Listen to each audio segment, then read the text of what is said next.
Plus Hosting je brand grupacije DHH i najveći je hosting provider u Hrvatskoj. Naš zadatak je bio kreirati Black Friday kampanju koja će ostvariti 3 cilja. Porast dnevnih zakupa hosting usluga za 75%, porast prihoda po danu od zakupljenih hosting usluga za 75%, te ukupno povećanje prihoda za 75% u odnosu na prošlogodišnju akciju. Strategija.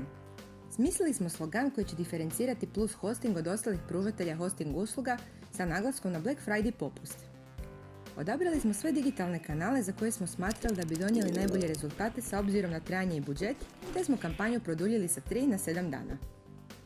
Sve posjetitelje Plusove web stranice smo pomoću remarketing oglasa podsjećali na akciju te njeno ograničeno trajanje. Budući da je većina zakupa sklopljena telefonskim putem, bili smo u svakodnevnom kontaktu sa Plus Hosting timom kako bi pratili rezultate.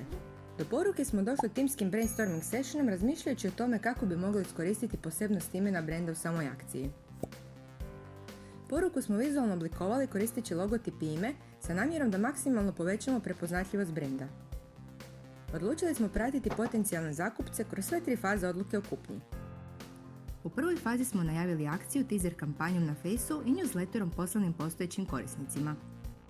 U drugoj fazi pojačali smo digitalne aktivnosti Google Display i Search oglasima, dizajnirali banere i plasirali ih na specijaliziranim tech portalima. Napravili smo Google Search kampanju i oglase s ekstenzijom za Black Friday akciju. Aktivno smo informirali pratitelje o trajanju akcije putem Facebook objava i vizuala. Newsletterom smo informirali postojeće korisnike da je akcija krenula.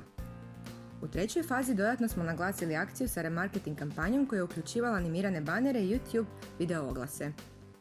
Također smo poslali posljednji newsletter sa podsjetnikom da akcija uskoro završava. Umjesto planiranih 75%, kampanja je ostvarila povećanje od 313% u dnevnim zakupima hosting paketa. Planirani rast od ukupnih zakupa hosting paketa je umjesto 75% rezultirao rastom od 508%. Glavni cilj povećanja ukupnih prihoda kampanje 85% je u konačnici rezultirao vrtoglavim rastom od čak 1117%. Zaključak. Kampanja TIU Plus, cijena u minus, je uvelike nadmašila planirane ciljeve te povećala prepoznatljivost i vidljivost brenda.